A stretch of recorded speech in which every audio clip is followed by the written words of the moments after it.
아이에게 어머니라는 존재가 있다라는 것은 인생에서 정말 중요합니다.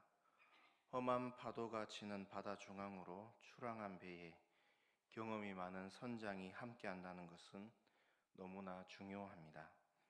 그러나 인생 가운데 가장 중요하고 가장 큰 복은 바로 하나님께서 함께 하시는 인생입니다. 이스라엘이 지금 있는 곳은 풀 한 폭이 물 한 모금도 없는 광야입니다. 이 광야는 내 힘으로는 도저히 살아갈 수 없는 것이고 도저히 평안과 행복을 경험할 수 없는 곳입니다. 그런데 이 광야에서 아무 볼품없는 이스라엘 위에 하나님께서 함께 하시겠다고 약속하셨습니다. 그래서 하나님께서 거하실 성소를 준비하라고 하셨습니다. 그러나 광야뿐 아니라 소금물을 마시는 가나안 땅에서도 성소 가운데서 하나님께서 거하시기 때문에 이스라엘은 다른 민족에게서 하나님께 보호를 받습니다. 그런데 그 무엇보다 이스라엘에게 가장 큰 복은 광야이든 가나안 땅이든 이 성소 안에서 제사를 통해서 그 어떤 것으로도 해결할 수 없는 영원한 죽음을 주는 그 죄의 문제를 해결받는 것입니다. 오늘 본문 첫 번째는 하나님께서 이스라엘 백성들과 함께 하시기 위해서 성소를 준비하라고 말씀하셨습니다. 본문 8절을 보면 내가 그들 중에 거할 성소를 그들이 나를 위하여 짓되, 하나님께서는 이스라엘 백성들과 함께 하시기 위해서 성소를 짓는다고 말씀하셨습니다. 거한다라는 뜻은 거주한다, 머문다라는 뜻인데 하나님께서 머무시는 것은 광야와 가나안 땅에서 이스라엘을 보호하시고 은혜를 베푸신다라는 것입니다. 성소는 무슨 뜻입니까? 거룩한 장소입니다.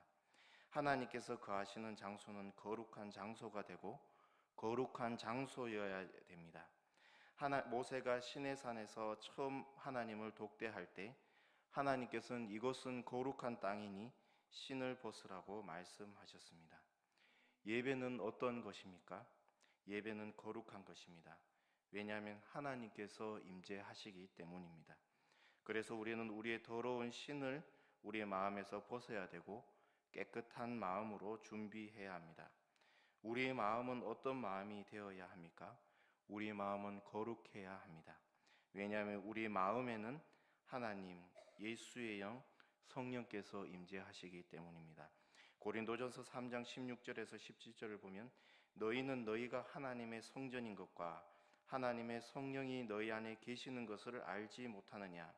누구든지 하나님의 성전을 더럽히면 하나님이 그 사람을 멸하시리라. 하나님의 성전은 거룩하니 너희도 그러하니라. 그런데 하나님께서는 거하시는 성소를 하나님께서 직접 만드시는 것이 아니라 하나님 백성에게 만들라고 말씀하셨습니다. 재료 또한 아주 신비하고 이 땅에서 나지 않는 하늘 재료로 만들라고 하신 것이 아니라 이 세상에 있는 것으로 땅의 재료로 만들라고 말씀하셨습니다. 그런데 이 성소를 만들 때에 가장 중요한 것은 마음이라고 말씀합니다. 본문 1절과 2절을 보면 여호와께서 모세에게 말씀하여 이르시되 이스라엘 자손에게 명령하여 내게 예물을 가져오라 하고 기쁜 마음으로 내는 자가 내게 바치는 모든 것을 너희는 받을지니라. 하나님께서 가장 중요하게 보시는 것은 사람의 외모가 아니라 그 사람의 마음 중심입니다. 정말 하나님을 사랑하느냐입니다. 우리는 부모님께서 우리에게 주시는 선물이나 물건을 보면 부모님의 사랑을 느낄 수가 있습니다. 왜냐하면 그 물건이 비싸거나 화려하지 않더라도 그 중에서 가장 좋은 것을 기쁜 마음으로 우리에게 주시기 때문입니다. 그 이유는 왜 그럴까요? 자녀를 사랑하기 때문입니다. 포도송이를 사더라도 자녀에게 주는 포도송이는 자세하게 면밀하게 색깔과 흠이 있는지를 봅니다. 그리고 한 가게만 둘러보는 것이 아니라 여러 가게를 둘러봐서 가장 알맹이 같은 실하고 깨끗하고 좋은 것을 선택해서 구매합니다. 왜냐하면 그것은 사랑하는 자녀의 입에 들어가기 때문입니다. 하나님께서 우리에게 보시는 것은 얼마나 하나님을 사랑하느냐입니다. 하나님께서는 우리의 예물을 받으십니다.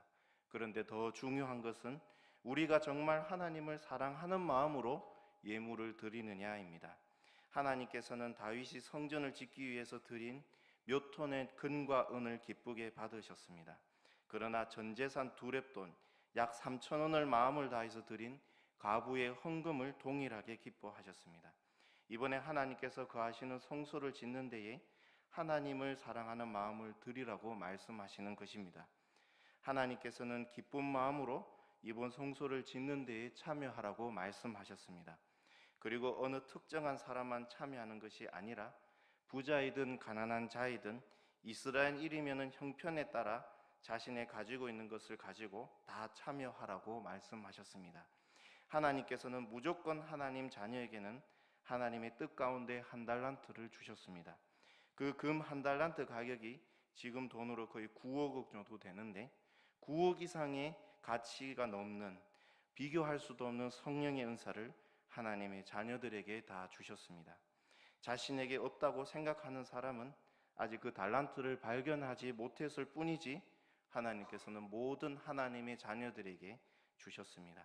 그런데 하나님께서는 우리에게 주신 달란트, 은사를 나를 위해서 사용하는 것이 아니라 하나님을 위해서, 교회를 위해 사용하시기를 원하십니다. 우리는 돈의 소유나 학벌을 가지고 교회를 섬기지 않습니다. 하나님께서 주신 달란트 은사로 교회를 섬기게 됩니다. 이 은사는 사람마다 다릅니다. 이것을 가지고 하나님을 위해 사용하기를 원하십니다. 이스라엘 백성들은 애굽에서 나올 때에 빈손으로 나오지 않았습니다. 하나님께서 애굽 사람들의 마음을 여셔서 애굽 사람들의 재물, 금과 은, 여러 가지 재물들을 이스라엘 백성들에게 주시도록 하셨습니다. 그래서 하나님께서는 내게 예물을 가져오라고 명령하신 것입니다. 우리에게 주신 은사 달란트는 내 것이 아닙니다. 하나님의 나라와 하나님의 뜻을 위해서 우리에게 잠시 맡기신 것뿐입니다. 성소를 짓기 위해서 하나님은 이스라엘 백성들에게 잠시 맡기신 것입니다. 그것을 이제 하나님을 위해 사용하라는 것입니다. 본문 3절에서 7절을 보면 너희가 그들에게서 받을 예물은 이러하니 금과 은과 놋과 청색 자색 홍색 실과 가는 배실과 염소털과 붉은 물들인 수양의 가죽과 해달의 가죽과 조각목과 등류와 관유에 드는 향료와 분향할 향을 만들 향품과 호마노며 애복과 흉패에 물릴 보석이니라. 어떤 사람에게는 금이 있고 어떤 사람에게는 은이 있고 어떤 사람에게는 놋을 가지고 있습니다. 또 어떤 사람은 천을 짜는 실을 가지고 있고 어떤 사람은 불을 밝힐 기름을 가지고 있고 어떤 사람은 향품을, 또 어떤 사람은 보석을 가지고 있습니다. 세상적인 관점으로 보면 금이 제일 가치가 있고 실은 가치가 없는 것이라고 볼지 모르나 하나님의 관점에서는 무엇이 더 중요하고 가치 있게 보시지 않고 모두 다 중요하고 모두 다 가치 있게 보십니다. 왜냐하면 다 하나님께서 만드신 것이고 하나님께서 주신 것이기 때문입니다. 이것을 가지고 하나님의 백성 이스라엘은 이제 하나님께서 거하실 성소를 만드시는 것입니다. 하나님께서 교회를 섬길 때에 우리에게 이 세상에서 가장 비싼 것, 화려한 것으로 섬기라고 말씀하시지 않으셨습니다. 우리에게 주신 것, 우리가 가지고 있는 것으로 하나님을 사랑하는 마음으로 섬기라는 것입니다. 우리가 볼 때는 어떤 은사를 가진 사람이 부러울 수 있고 자신의 것은 매우 작아 보일 수도 있습니다. 그러나 하나님께서 보실 때는 절대로 그렇게 보시지 않으십니다. 하나님께서 주신 은사나 달란트는 다 가치가 있고 귀한 것으로 보십니다. 그래서 내게 주신 은사는 결코 작거나 가치가 작은 것이 아니라 돈으로 환산할 수 없는 것이지만 굳이 환산하자면 성경의 구절에 비춰서 최소 그만 달란트, 9억 이상의 아주 귀한 은사입니다. 하나님께서는 내게 가지고 있는 이 은사를 교회 안에서 무질서가 아니라 질서 있게 사용하기를 원하십니다. 어떻게 사용하기를 원하십니까? 먼저 하나님을 사랑하는 마음으로 사용하기를 원하시고, 두 번째는 내가 가진 은사가 내 것이 아니라 하나님께서 주신 것임을 알고 사용되기를 원하십니다. 무분별하게 사용하는 것이 아니라 교회의 질서에 따라서 사용하기를 원하십니다. 이제 성소를 지을 때 중요한 것은 하나님께서 보이신 모양대로 만드는 것이 중요합니다. 노아가 홍수를 대비하여 방주를 지을 때 자신의 방법으로 짓지 않았습니다. 바로 하나님께서 보여주신 모양대로 지었습니다. 그러자 아무리 거대한 쓰나미가 밀려와도 배가 부러지거나 흔들리지 않고 안전하게 구원받았습니다. 모세와 이스라엘 백성들이 애굽에서 본 애굽 신들이 거하는 신전은 아주 웅장하고 화려하였습니다. 그러나 하나님께서는 세상 방법으로 만든 것이 아니라 하나님께서 보여주신 대로 만들어야 했습니다. 그래야지 하나님께서 거하시는 것입니다. 은혜가 어떤 곳에 임할까요? 하나님 말씀대로 행하는 곳에 임합니다. 아무리 좋은 것이라고 해도 그것이 하나님 말씀에 맞지 않으면 하나님의 은혜는 임할 수가 없습니다. 내가 언제 마음에 하나님의 평안이 임할까요? 내가 언제 마음이 기쁠까요? 환경이 아무리 좋아도 문제없어도 하나님 말씀대로 살지 않으면 절대로 행복할 수 없고 마음이 냉방이 되고 우울감이 들기 시작합니다. 우리가 찬송의 가사처럼 높은 산이 거친 들이 초막이나 궁궐이나 내주 예수 모신 곳 말씀대로 순종하면서 살면은 그것이 바로 하늘나라가 되는 것입니다. 하나님께서 거하시는 성소는 어떤 곳입니까? 하나님께서 보여주신 대로 만든 곳입니다. 절대로 내가 배운 학술을 가지고 내가 가진 경험을 가지고 만들면 하나님께서 거하실 수 없는 것입니다. 내가 가진 것을 다 버리고 내가 경험한 것을 다 버리고 오직 하나님께서 말씀대로 순종해야지 하나님께서 거하시는 것입니다. 이스라엘은 이것만 하면 광야에서나 가나안 땅에서나 멸망하지 않고 생존뿐 아니라 더욱 번성할 수 있는 것입니다.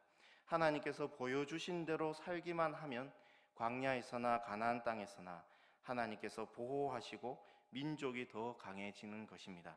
시편 1편 2절에서 3절을 보면 복 있는 사람은 오직 여호와의 율법을 즐거워하여 그의 율법을 주야로 묵상하는 자로다. 그는 시냇가에 심은 나무가 철을 따라 가시를 맺으며 그 잎사귀가 마르지 아니한 같으니 그가 하는 모든 일이 다 형통하리로다. 하나님 백성의 경쟁력은 돈이나 학벌이 아니라 오직 하나님 말씀대로 살아가는 것입니다.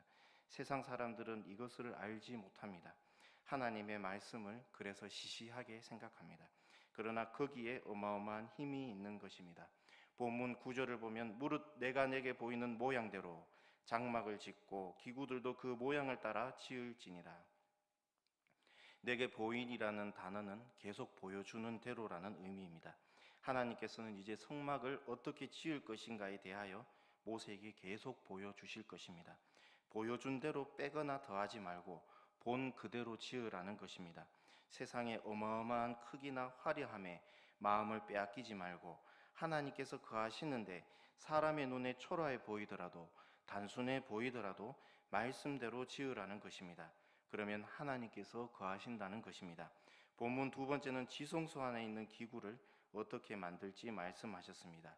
성막은 지성소와 성소로 나뉘게 되는데 본문 10절에서 22절까지는 지성소에 있는 법궤와 법궤 뚜껑인 속죄소에 관하여 말씀하셨습니다. 본문 10절과 11절을 보면 그들은 조각목으로 궤를 짜되 길이는 2규빗 반, 너비는 1규빗 반, 높이는 1규빗 반이 되게 하고 너는 순금으로 그것을 싸되 그 안팎을 싸고 위쪽 가장자리로 돌아가며 금태를 두르고. 하나님께서는 성막에서 먼저 십계명을 담는 상자를 만들라고 하셨습니다. 하나님의 법을 담는 나무 상자라고 해서 법궤라고 합니다. 길이는 114cm 정도, 세로와 높이는 68cm의 직사각형 모양의 나무 상자입니다. 하나님의 말씀을 담는데 하나님께서는 좋은 나무를 사용하지 않으시고 조각목을 사용하셨습니다. 이 조각목은 일명 아카시아 나무라고 불리는데 이 나무는 아름다운 꽃도 맺히지 못하고 열매도 없고 가시가 있어서 사람들 손에 상처를 내는 나무입니다. 그리고 결도 아주 좋지 않아서 부드러운 종이도 만들지 못하고 고작 두껍고 질긴 널판지를 만들 수 있는 나무라고 합니다. 노아의 방주 때는 잣나무를, 솔로몬 성전 때는 아주 결이 훌륭한 백향목을 사용하셨는데 이 세상에서 가장 귀한 하나님의 말씀을 담는 데에 이 쓸모없는 나무를 사용하시는 것입니다. 이것은 두 가지 의미가 있습니다. 한 가지는 하나님께서 어떻게 하나님이 일을 하시는가를 보여줍니다. 사도 바울은 하나님께서 누구를 사용하시는가를 말씀합니다. 고린도전서 1장 27절을 보면 그러나 하나님께서 세상에 미련한 것들을 택하사 지혜 있는 자들을 부끄럽게 하려 하시고 세상에 약한 것들을 택하사 강한 것들을 부끄럽게 하려 하시며. 하나님께서는 중국의 황허강, 인도의 겐지스강, 애굽의 나일강, 메소포타미아 문명을 일으킨 유프라데강 주변의 민족을 사용하시지 않으시고 400년 동안 종살이하고 하나님 말씀이라면 불순종하여 마치 조각목처럼 결이 질긴 이스라엘 민족을 사용하셨습니다. 아무리 형편없고 못쓰는 나무라 할지라도 하나님께서 사용하시면 하나님의 말씀을 담는 상자로 쓰임받는 것입니다. 어거스틴은 탕자 중에 탕자였지만 하나님의 은혜로 기독교회사에서 기둥 같은 사람으로 쓰임받았고, 고아의 아버지 조지 뮬러는 아버지 지갑에 돈을 훔치는 소년이었지만 하나님의 은혜로 변화되어 하나님의 말씀과 먹는 빵으로 5천 명의 고아를 먹이는 목사가 되었고, 사도 바울은 교회를 핍박하고 옥에 가두고 죽이는 박해자였지만 하나님의 은혜로 이방인의 사도로 복음을 전하는 사도가 되었습니다. 조각목에 이물질이 전혀 없는 금 중의 금인 순금을 입히니까 법궤가 되었습니다. 사도 바울은 자신이 박해자에서 사도가 된 것을 고린도전서 15장 10절에 나의 나된 것은 다 하나님의 은혜로 된 것이라고 고백합니다. 이 조각목을 사용하신 또 다른 한 가지 의미는 앞으로 소개될 성막과 기구들은 이 땅에 오실 예수님을 예표하는데, 예수님은 하나님의 본체시지만 인간의 연약한 인성을 의미합니다. 조각목은 바로 인간의 인성을 의미합니다. 예수님은 완전한 사람이시고 완전한 하나님이십니다. 우리를 죄에서 구원하시기 위해서 하나님의 본체시나 연약한 인간이 되셨습니다. 이사야 53장 2절에서 3절을 보면 그는 예수님은 주 앞에서 자라나기를 연한 순 같고 마른 땅에서 나온 뿌리 같아서 고운 모양도 없고 풍채도 없은즉 우리가 보기에 흠모할 만한 아름다운 것이 없도다. 그러나 예수님은 완전한 하나님이셔서 아무 흠없는 금 중의 금인 순금과 같은 신성을 가지고 계십니다. 이 신성은 예수님께서 인간의 몸이 되셨지만 조금도 훼손되지 않으셨습니다. 죄인의 모습을 가지셨지만 죄는 온전히 없으십니다. 그 순금으로 돌린 상자 안에 하나님의 말씀인 십계명을 넣어둡니다. 이것은 하나님의 말씀이 금 중에 최고인 순금보다 더 귀하다는 것을 보여줍니다. 시편 19편 9절에서 10절을 보면 여호와를 경외하는 도는 정결하여 영혼까지 이르고 여호와의 법도 진실하여 다 의로우니 금 곧 많은 순금보다 더 사모할 것이며 꿀과 송이꿀보다 더 달도다. 우리는 한번 내 자신에게 질문을 던져보아야 합니다. 나는 정말 하나님의 말씀을 귀하게 여기는가?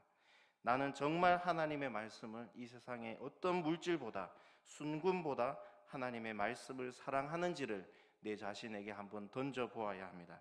우리는 하나님의 말씀을 순금보다 사모하고 사랑해야 합니다. 우리 마음 안에 말씀이 담겨 있어야만 합니다. 말씀을 읽지도 않으면서 하나님을 사랑한다는 것은 어불성설입니다. 모순입니다. 절대 그럴 수 없습니다. 하나님을 사랑하는 사람은 하나님의 말씀을 순금보다 귀하게 여기고 읽습니다. 하나님을 사랑하는 사람은 하나님의 말씀을 잘 듣습니다. 강단에서 흘러나오는 말씀을 귀하게 여깁니다. 그리고 그 법궤 위에 뚜껑을 덮는데 그것을 속죄소라고 불립니다. 이 속죄소는 오직 순금을 쳐서 만들게 됩니다.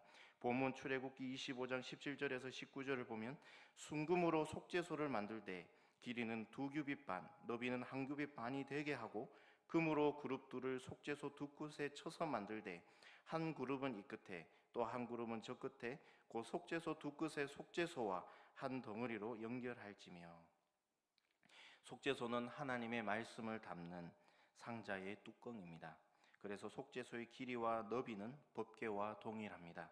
모양은 순금 하나를 쳐서 왼쪽과 오른쪽에 두 그룹, 두 천사를 만들었습니다. 두 천사의 날개가 속죄소를 완전히 덮고 그들의 얼굴 또한 하늘이 아닌 아래로 향하게 했습니다. 왜냐하면 이곳에 하나님께서 임재하시기 때문입니다. 본문 22절을 보면 거기서 내가 너와 만나고 속죄소 위 곧 증거궤 위에 있는 두 그룹 사이에서 내가 이스라엘 자손을 위하여 내게 명령할 모든 일을 내게 이르리라. 이곳에 임하시기 때문에 아무리 죄 없는 천사라 할지라도 하나님의 영광을 볼 수 없습니다. 이사야 선지자는 이사야 6장에서 하나님의 보좌를 보는 환상을 보았습니다. 그곳에서 하나님을 수종드는 천사들도 봤는데 하나님의 영광으로 인해서 천사들은 자신의 6개의 날개로 두 날개는 날고 두 날개는 자신의 눈을 가리고 나머지 두 날개로 자신의 발을 가리는 것을 보았습니다. 하나님의 영광 앞에 모든 것을 가렸습니다. 이 속죄소는 덮개의 뚜껑이라고 했습니다. 뚜껑은 덮는 역할을 합니다. 우리가 하나님의 말씀을 순종하면 복을 받지만 불순종하면 우리는 멸망, 화를 당하게 됩니다. 그런데 우리는 아무리 하나님의 백성이라 하더라도 하나님의 말씀을 다 지킬 수가 없습니다. 죄의 유혹도 받고 그 유혹에 넘어가기도 하고 시험에 들기도 하고 마음이 교만해질 때도 많습니다. 만약 말씀 하나하나에 맞추면 우리는 복음커녕 화를 다 당하게 됩니다. 그런데 하나님께서는 우리가 진실하게 마음을 찢고 회개하면 우리의 죄를 다 덮으십니다. 대제사장은 1년에 단 한 차례 지성소 안에 들어와서 흠없는 양의 피를 속죄소에 뿌렸습니다. 그러면 하나님께서는 그 피를 보고 이스라엘 백성들이 지은 죄를 사하여 주십니다. 그 피가 하나님의 눈을 가려서 죄 없다라고 덮어주시는 것입니다. 우리는 원래 죄 덩어리입니다. 짐승도 하나님께서 계신 곳에 이르면 돌격하여 친다고 하셨는데 죄 덩어리인 우리가 거룩하신 하나님 앞에 가까이 간다는 것은 다 태워버리는 붉은 태양 안으로 돌진하는 것과 같습니다. 그런데 예수님께서 우리 죄 대신에 십자가에 달리셔서 보혈을 흘리셨습니다. 하나님께서는 예수님의 피를 보고 우리 죄를 다 덮어주셔서 우리를 의인이라고 법적으로 칭하여 주신 것입니다. 그래서 이 속죄소를 통해서 하나님의 은혜가 나오기 때문에 베풀시, 은혜은, 장소소라에서 시은소라고 불리기도 합니다. 긍휼입니다. 베드로는 예수님께 형제가 죄를 지었으면 몇 번을 용서해 주어야 합니까? 7번까지 용서하리라고 물었을 때 마태복음 18장 22절에 예수님은 이렇게 대답하셨습니다. 내게 이르노니 7번만 아니라 7번을 70번까지라도 할지니라. 왜냐하면 우리가 다 하나님께 긍휼을 입었기 때문입니다. 이제 본문 마지막 세 번째는 지성소를 넘어서 성소에 있는 기구들을 어떻게 만들지 말씀하셨습니다. 성소의 첫 번째로 설명하신 기구는 떡상입니다. 본문 23절과 24절을 보면 너는 조각목으로 상을 만들되 길이는 2규빗, 너비는 1규빗, 높이는 1규빗 반이 되게 하고 순금으로 싸고 주위에 금태를 두르고 30절을 보면 상위에 진설병을 두어 항상 내 앞에 있게 할지니라. 이 떡상은 성소 안에 있고 법궤와 마찬가지로 조각목으로 만들고 그 겉을 순금으로 입힙니다. 높이는 68cm, 길이는 90cm, 폭은 46cm 정도 되는 작은 상입니다. 그 위에 하나님께서 지정하신 12지파를 상징하는 떡 12덩이를 올려놓습니다. 이 떡을 놓는 상입니다. 한편으로는 이 떡을 놓을 진, 베풀설, 떡병이라 하여서 질설병이라고도 하며 그래서 올려놓는 상을 진설병상이라고도 불립니다. 떡상 위에 올려놓은 떡은 누룩 없는 떡입니다. 이 떡에 관해서는 레위기 2장에 잘 설명해 놓았는데 고운 가루로 만들어야 합니다. 거친 나의 욕망과 자존심을 방아로 부드러워질 때까지 가는 것입니다. 그러면 부드러워집니다. 부드러운 가루처럼 겸손한 마음을 받으십니다. 그리고 누룩이 전혀 없어야 합니다. 누룩은 빵을 부드럽게 만들어줍니다. 입을 편하게 합니다. 그런데 하나님께서 받으시는 떡은 누룩 없는 떡입니다. 애굽의 신들에게 바치는 제물은 아주 맛있고 부드러운 음식이었습니다. 사람의 입을 즐겁게 하는 음식입니다. 세상은 죄가 없으면 즐거워하지 않고 너무 심심해합니다. 그러나 하나님께서는 딱딱하고 누룩 한 점 없는 떡을 받으십니다. 누룩은 빵을 급속도로 부풀리게 하는데 금방 퍼지는 죄를 상징합니다. 하나님께서 받으시는 떡상 위의 떡은 죄가 없는 회개한 마음이어야 합니다. 회개한 마음은 세상 즐거움을 좋아하지 않습니다. 그러나 하나님의 은혜를 받은 사람은 하나님의 은혜를 사모하게 됩니다. 이것을 우리는 떡상 위에 올려놓아야 합니다. 하나님께서 받으시는 떡은 화려한 상이 아니라 하나님께서 보여주신 떡상에 올려야 합니다. 성소의 두 번째로 설명하신 기구는 등잔대입니다. 본문 31절과 32절을 보면 너는 순금으로 등잔대를 쳐 만들되 그 밑판과 줄기와 잔과 꽃받침과 꽃을 한 덩어리로 연결하고 가지 6을 등잔대 곁에서 나오게 하되 다른 3가지는 이쪽으로 나오고 다른 3가지는 저쪽으로 나오게 하며 등잔대는 성소를 환하게 밝히는 기구입니다. 그 모양은 순금을 이어서 붙이지 않고 그대로 쳐서 불을 밝히는 등잔대와 줄기를 마치 포도나무에서 뻗어지는 가지처럼 왼쪽에 3개, 오른쪽에 3개, 중간에 1개, 총 7개의 등잔대를 놓아 불을 놓았습니다. 그러면 등잔대에서 7개의 불이 붙여져서 성소를 환하게 비추었습니다. 성경에서 숫자 7은 완전성을 나타냅니다. 밝히기에 전혀 부족함이 없는 빛입니다. 이 불이 꺼지면 제사를 드릴 수 없기 때문에 반드시 성소 안의 제사장들은 이 불이 절대로 꺼지지 않게 해야 했습니다. 매일 3불이 밝혀야 했는데 이 불이 밝히려면 2가지를 해야 했습니다. 첫 번째로는 늘 깨어 있어야 합니다. 등잔대에 새겨진 형상은 살구꽃 형상입니다. 히브리어로 살구꽃은 샤카드라고 부르는데 뜻은 깨어있다, 주의하다라는 뜻에서 파생되어 나왔습니다. 성소의 불을 꺼트리지 않으려면 제사장은 늘 깨어 있어야 합니다. 베드로전서 5장 8절을 보면 근신하라 깨어라 너희 대적 마귀가 우는 사자같이 두루 삼키며 삼킬 자를 찾나니 이 세상에서 영적으로 자면 사자 마귀에게 먹히게 됩니다. 영적으로 자는 것은 무엇을 의미할까요? 기도하지 않는 것입니다. 마음에 낙심이 와서 자는 것입니다. 낙심이 오면 아무것도 하기가 싫습니다. 제가 아는 동생은 몇 년을 사귀고 결혼 날짜를 잡고 여자친구와 헤어졌는데 거의 한 달을 씻지도 않고 먹지도 않고 방에서 나오지도 않고 이불을 뒤집어 쓰고 누워있는 것을 보았습니다. 무기력하게 자는 것입니다. 그래서 우리는 낙심되는 일이 와도 샤카드, 깨어 있어야 합니다. 기도해야 합니다. 2번째는 불집게와 불똥 그릇으로 등잔대 안을 정리해야 합니다.